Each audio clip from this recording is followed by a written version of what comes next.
Kita tengok pagi tu ada 3 basuh. Ada semua tu basuh.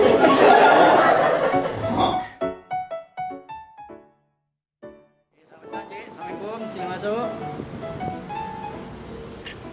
Okey, tolong buka MySejahtera. Okey, tolong keluar, bukan out tolong keluar daripada aplikasi, pergi Facebook. Okey, pergi pencarian.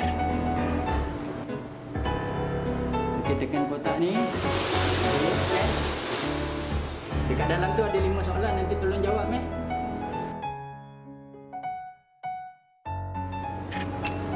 36.5, nanti ingat kat atas. Okey, terima kasih, sila naik.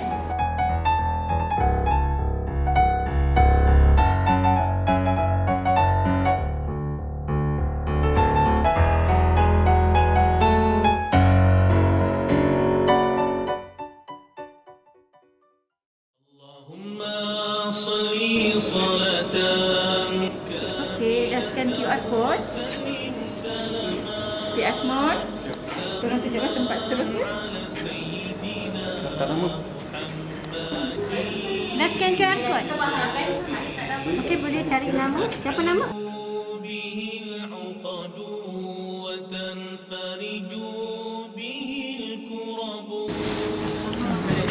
Okey, lepas tu boleh ambil dekat di belakang.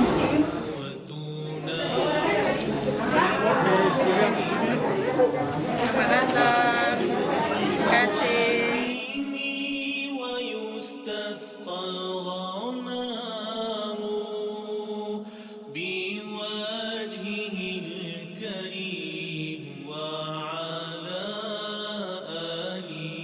Ceramah ataupun perkara pemuncak ni ceramah pada kali ini kita akan dengar ceramah pertama anjuran Ketua Malaysia Rasul kita sedang menunggu kehadiran tetamu terhormat ataupun VIP kita ataupun pucuk pimpinan tertinggi Ketua Malaysia.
Kemudian beliau meneruskan pengajian beliau di dalam ijazah sarjana muda pendidikan Islam di Universiti Pendidikan Islam. Kemudian seterusnya belajar dan terus belajar sehingga beroleh ijazah sarjana muda pendidikan Islam. Kalau datang ini memang kalau saya tiap memang lepas usah kan. Sangat banyak. Tapi saya ringkaskan sajalah buat masa Malaysia sehingga sekarang daripada 2009. Bekas guru Kementerian Pelajar Malaysia SMK Tambunan pada tahun 2014, pengarah urusan minda dakwah, konsultasikan penceramah Jabatan Ketua Menteri Melaka bermula 19 tahun hingga kini dalam bidang motivasi pelajar. Nantikan penceramah di Bank Belia dan Sukan peringkat negeri Melaka. Habis bukunya banyak. Teruskan tak kenal maka tak cinta, oleh itu marilah kita sama-sama meminjamkan semenurut Islam. Nabi tak tinggalkan kita rumah yang besar. Ada tuan-tuan pernah dengar satu hadis, wahai umatku, bila aku wafat nanti carilah rumah 2 tingkat seorang. Ada tuan-tuan? Tak. Walaupun rumah kita bertingkat-tingkat, kereta susun kilat-kilat, duit berkebun, lipat-lipat bini 4 pun, tapi kadang-kadang hidup mereka. Sebab itu tuan-tuan, yang Nabi tinggalkan apa? Dua benda. Taraktu fikum amrayni lan tadillu ma in tamassaktum bihima kitabullahi wa sunnah. Aku tinggalkan kepada kamu dua benda, yang mana bila kamu pegang kepada dua perkara tersebut, kamu tidak akan tersesat untuk selama-lamanya. Iaitulah Al-Quran, yang kedua sunnah Nabi sallallahu alaihi wasallam. Itu Nabi tinggal. Jom lepas kita buat sunnah Rasulullah. Sebab apa? Rasulullah idola kita. Kita letak artis ajar cara menyanyi, cara makan, dia tak ajar. Siapa ajar? Nabi ajar. Tidak. Model pakaian, dia ajar cara pakai baju. Dia ajar tak? Dia belum mengenalkan jenis baju, tapi dia tak ajar cara pakai baju. Nabi ajar cara pakai baju. Nabi ajar cara makan. Nabi ajar cara minum. Tidak. Nabi ajar cara sikat rambut, buang air, tidur, semua Nabi ajar, tuan-tuan. Kenapa? Sebab kita tak kenal Nabi. Itu yang kita tidak mengikut sunnah Rasul sallallahu alaihi wasallam. Orang yang tidak mengamalkan sunnah Rasulullah, dia ni tidak akan dapat melihat wajahku dia bermasyarakat. Yang ketiga, kata Nabi, siapakah orang yang tak dapat melihat wajah Rasulullah sallallahu alaihi wasallam? Orang yang bila dia sebut nama Rasulullah tetapi dia tidak berselawat kepadaku, kata Nabi. Sebab itu tuan-tuan, kalau dengar saja orang sebut Muhammad Rasulullah sallallahu alaihi wasallam, tuan-tuan kena sebut sallallahu alaihi wasallam. Sebab kita nak orang antara orang yang dapat melihat wajah Rasul sallallahu alaihi wa ala alihi wasahbihi wasallam.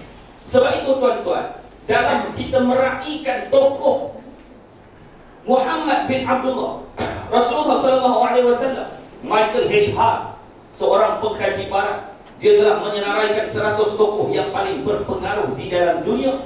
Tentu tahu orang barat letak nama yang pertama siapa? Muhammad bin Abdullah, Nabi Muhammad sallallahu alaihi wa ala alihi wasallam.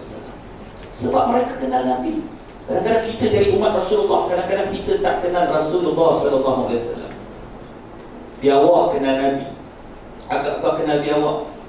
Duduk jalan belakang rumah kita. Satu hari Arab Badawi dia bawa tau. Kita kenal Arab Badawi. Ada dekat kita ada Arab Badawi kat Melaka. Ada. Saya ceramah di Labuan, kita Arab Badawi. Ada seorang makcik, ustaz minta maaf tanya ustaz. Tu nak tanya ustaz lah pasal Arab Badawi tadi tu, nak tanya ustaz apa beza dengan Pak Badawi. Saya kata kita. Saya kata mana ada kaitan makcik oi. Dia kata ada kena-mengena. Saya kata tak ada.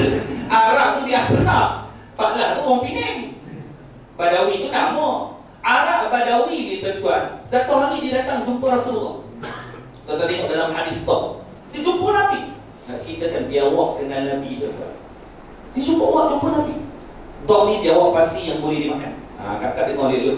Biawak pasti yang boleh dimakan. Akan balik-balik rumah so kita jumpa benda ustaz ceramah. Baru tahu kalau PKP biawak dah start boleh makan. Biawak ringgit tak boleh, biawak dikatil pun tak boleh. Maknanya biawak pasti boleh dimakan. Tuan-tuan, Arab Badawi bawa biawak tuan-tuan. Dia ni bukan Islam. Dia panggil bukan ya Rasulullah. Dia panggil Hei Muhammad.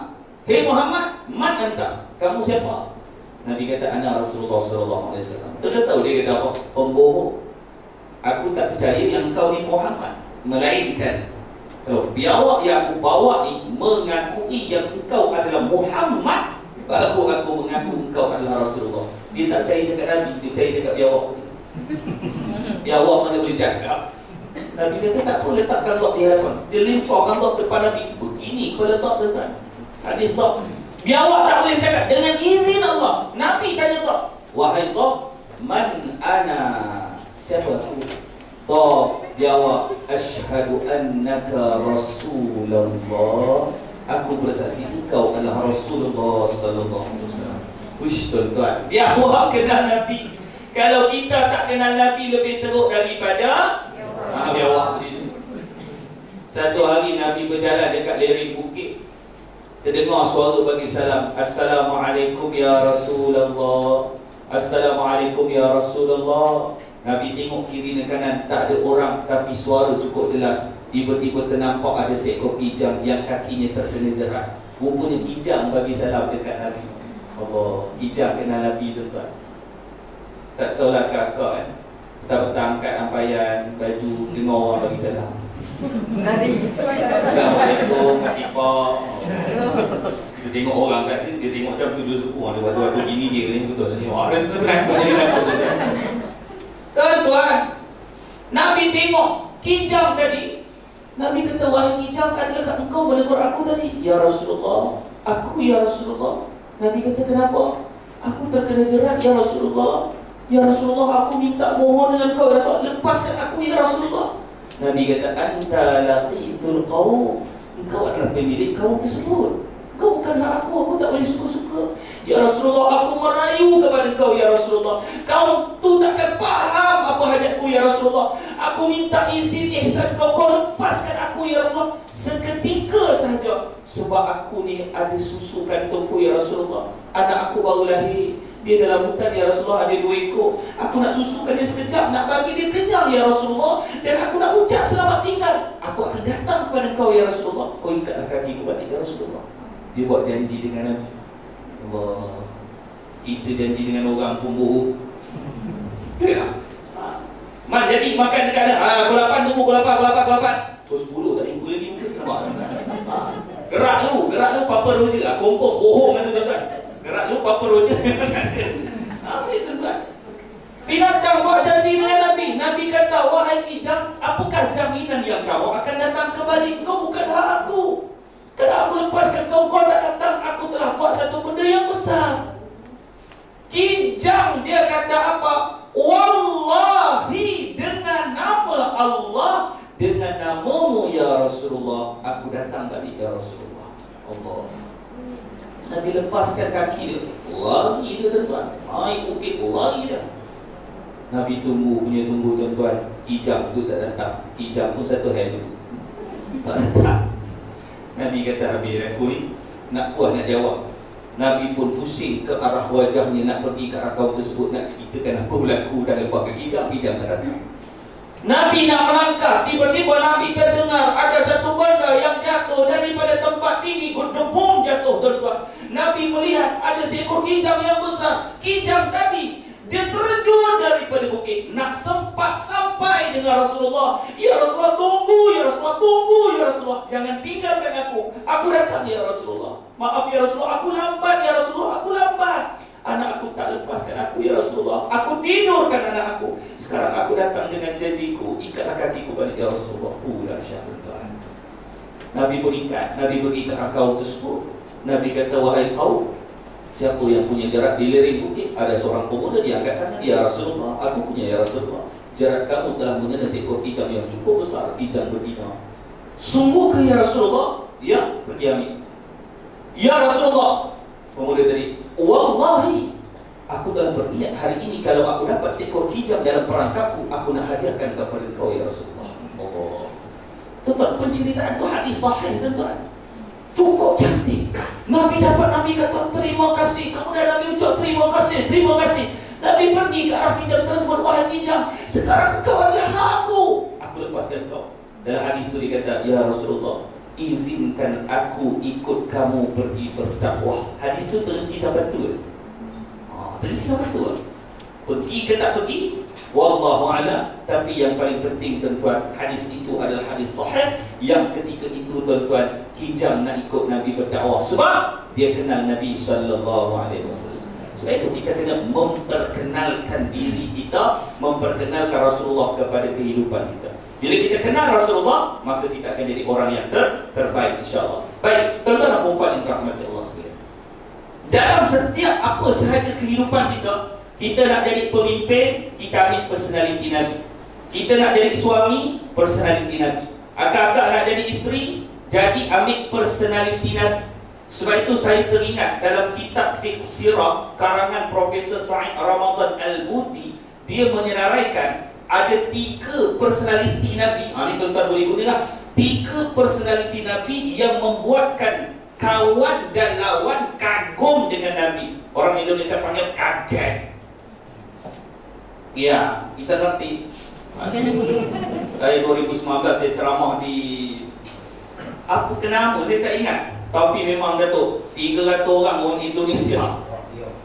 Tak tahu lah dia punya ada satu kaum dia tu. Indonesia semua. Saya cerita, dia panggil saya Pak Ustaz. Yang saya hormati bapaknya Pak Pro. Saya kata, bapak mana pula? Tunggu bapak di sini. Habis ceramah kita bawa dia pun gelap apa. Habis itu ada seorang pakcik tu daripada Medan. Kalau tak silap dia kata, Pak Ustaz, ceramahnya begini. Kalau Pak Ustaz berada di Indonesia, kami pasti akan membutuhkan Ustaz. Dia butuhkan. Kecuali orang yang dah butuh lah dia kata kawan saya. Dia kata minta maaf orang Indonesia membutuhkan memerlukan. Butuh ni memerlukan. Saya kata saya tak kata aku juga membutuhkan kamu. Baik, tuan-tuan dan puan yang dirahmati Allah sekalian. Ni bahasa-bahasa ni kadang-kadang penting juga tuan-tuan. Ni saya ni isteri orang Kedah. Dulu kahwin tuan-tuan, orang Kedah ni sarapan pagi dia orang panggil nyeruk. Nyeruk tu sarapan. Kita orang Melaka sarapan lah. Saya kuliah subuh tu, pagi tu imam ajak nyeruk. Dia ada ustaz. Ustaz depan ni ada api mana? Dia kata, tak tahu nak pergi mana. Tak apa Ustaz, kita pergi nyeruk Ustaz. Kita dah termenung lah. Rupanya orang Melaka nyeruk tu penyeruk lah. Dia nyeruk tu sarapan. Dan imam ajak Ustaz, kalau tak ada apa-apa kita pergi nyeruk Ustaz. Saya dah diam. Turun-turun saya kali selipur, saya pakai, saya pun tanya imam nak nyeruk di mana. Dia boleh tunjuk kan? Depan-depan tu pun boleh tunjuk. Dia tunjuk arah parking kereta, tak tahu belakang aku kedai. Saya dah tengok parking tu ada 3 pasu. Semua tu pasu. Sambil jalan tu paling syok saya tanya dengan dia, siapa nak mula?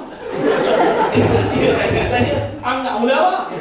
Bukan imam macam nyok. Dia kata bukan menyokok, bodoh. Dia kata, dia tak pergi. Bapak tahun tak pergi.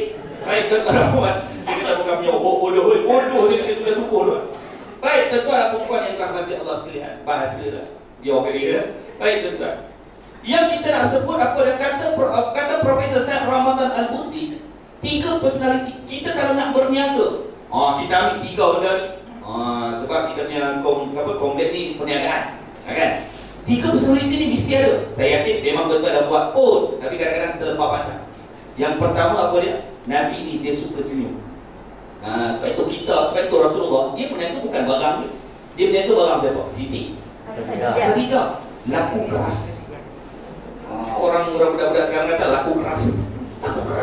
Bagaimana? Sebab Rasulullah murahkan dengan senyuman. Sebab itu bila kita cerita pasal Nabi, bukan kita Rasulullah straight, tegas. Tak, ada waktu Rasulullah bergurau. Sebab itu kita boleh bergurau, tak ada masalah. Jangan bergurau Nabi. Tak, Nabi bergurau. Satu hari Nabi makan kurma dengan Sayyidina Ali. Makan-makan Rasulullah letak biji kurma dekat depan bentuk Nabi. Sayyidina Ali duduk belakang Nabi, dia nampak Nabi letak biji kurma. Dia pun makan-makan, dia letak biji itu dekat tempat Nabi letak. Maknanya jadi 2 biji. Nabi makan lagi 1, Nabi letak jadi 3 biji. Dia makan cepat-cepat, jadikan 4 biji. Dia cuit Nabi. Sayyidina Ali, ya Rasulullah, 4 biji kau makan. Dia kata Nabi dulu lah. Nabi pun hebat dalam bergurau. Nabi tengok, aku makan 2, saya 4. Nabi kata, aku okey lagi, kau dah biji gigi tak ada kau dalam rumah. Nak cerita ke apa Ustaz? Oh bergurau. Sebab itu Nabi kata, basyiru, gembirakan. Tak? Sebab itu kita gembira. Sebab itu agak-agak kita seronok. Sebab apa? Suami kita kalau mengembirakan, maka isteri dan rumah tangganya seronok. Betul tak? Berapa ramai isteri tak seronok bila suami ada kat rumah? Kau orang sini orang tempat lain. Tak seronok suami ada kat rumah. Betul tak? Bangun-bangun tidur, anak dia tanya, mak, ayah pergi mana? Ayah kau pergi kursus. Kat mana mak? Oh dia lupa. Berapa lama? 2 minggu. Yes. Baru kau tahu nikmat tak ada ayah. Baru begitu lah. Sebab apa? Tak seronok. Sebab itu kita kena mengembirakan. Yang kedua, Nabi ni kata Profesor Ramadan Al-Buti, dia berniaga kenapa laku keras? Yang kedua, sebab Rasulullah lainun fil kalam, dia bercakap dengan suara yang lunak. Orang dengar pun seronok, menjual tanpa memaksa. Betul tak? Dia seronok, orang seronok. Sebab itu mana tak pernah kita dengar orang benci percakapan Nabi. Tak ada. Tak. Nabi cakap tak pernah orang panah hati. Tak ada. Sebab itu kita tuan-tuan, maka kita la tabtaq. Jangan marah dan jangan marah. Kita ni rajin marah, kita tak? Sebab itu kalau boleh saya cerita ada seorang hamba Allah tu dia rajin marah. Kejap marah. Ada makcik tak tahu Ustaz depan pakai cincin kurang ada laki apa ni buka marah. Bila waktu dia waktu tidur Ustaz. Waktu bangun buka mata marah tu. Tak tahu dah apa penyakit tu. Buka mata dia suruh anak mati marah. Mandai! Marah. Saya tidur sebab terkejut. Abang dia abang mau buka. Diam! Marah. Diam. Kalau tengah hari Ustaz, satu hari tu Ustaz dia sakit kat belakang Ustaz, saya ingat kena darah tinggi Ustaz. Bawa pergi klinik. Abang dia pergi klinik. Tak payah. Dia marah tu. Sakit-sakit. Tak, jom! Ajak tu. Doktor pun tanya, abang ni sakit macam mana? Saya dia sakit ni, dia dah buat hari ni kepala. Abang ni mungkin darah tinggi, doktor kata. Bohong! Dia bohong kan? Doktor tak kenal saya. Tuduh darah tinggi lah, apalah buat tuan. Dia marah. Dan doktor kata, bohong tiba apa orang tu. Akak tak balik akak, bawa kaki akak ni balik. Kalau dia marah satu klinik juga. Tapi akak sebelum balik akak ni pekan ni lah, suruh dia kencing dalam pekan ni. Air kencing sebelum tidur tu je lah, nanti esok pagi suruh dia bawa dan datang. Dengar tu kan, doktor suruh kencing. Dah jom, ngarut. Tapi dia bawa je tak apa. Pukul 12 malam. Takut punya hal tu lah. Kencing dalam pekan tu, dia memang kencing. Lepas baru letak depan pintu bilik air. Bini dia buat hal pukul 3 pagi. Bini nak bangun kencing, tersepok air kencing tu. Titik pun tak tinggal dalam. Dia kata mati aku di dalam. Saya silap orang tu dia bangun dari marah aku. Tak boleh tak tahu nak buat apa. Bini tu kencing dalam tu. Ni kita orang marah tu takut nak buat macam mana takut. Lepas warna kuning kaki dia mana orang? Bangun pukul 7 laki dia mengajak benda tu setengah jam. Bini kata abang tengok air kencing dia apa benda abang? Bukan malam tadi orang. Dah abang kat tutup, benda tu tersejat. Oh yang warna kuning. Oh ya, dah jom pergi klinik. Doktor kata alhamdulillah terima kasih Tuhan datang. InsyaAllah penyakit Tuhan kita akan dapat tahu sebentar lagi. InsyaAllah saya minta kepada saya punya misi untuk cek. Misi tu dia masuk ke dalam kita cek apa yang insyaAllah. Misi dia cek 8 kali. Bilik dia dah tahu. Fisik dengan doktor, tak boleh cakap apa-apa. Takut lagi tu dengar. Dia kata doktor, betul lah benda ni. Tak apa saya telefon kita punya pengarah hospital. Pengarah tu apa. Dah semua tak berani nak cakap dengan orang tu. Takut kena makan. Dalam pengarah hospital pastilah cakap ni tuan kami dah mesyuarat dan kami bincang. Saya pun terang lah penyakit tuan ni tak pernah dijumpai. Sebenarnya tuan ni mengandung orang. Ini naik kecil-kecil. Mengandung nama Allah. Daripada Allah menung ke tuan 3 tahun. Tak payah orang lelaki mengandung nak kena tunggu lepas beranak. Ya Allah. Lelaki dia fikir nak mengandung kat mana pula. Dia boleh ikut mana. Tak tahu. Sebab itu tuan-tuan, la taghdab, jangan marah. Sifat Nabi. Yang ketiga, ni paling mahal. Apa dia? Amanah. Sebab itu tuan-tuan, dalam hidup kita, kalau kita ada sifat amanah dalam kehidupan kita tuan-tuan, kita akan jadi manusia yang berkualitas. Sebab itu tuan-tuan dan puan yang dirahmati Allah sekalian, sebab itu kita sambut manusia. Sekurang-kurang kita tahu perwatakan Nabi sallallahu alaihi wa ala alihi wa sahbihi wasallam. Sebab itu tuan-tuan dan puan yang dirahmati Allah sekalian, maaf Ustaz ya, nanti 6.25 boleh tamatkan ceramah. Jadi itulah tuan-tuan masa mencumuri kita. Tapi insya-Allah ada rezeki yang lain, dapat juga kita bertemu di lain masa dan ketika nanti insya-Allah.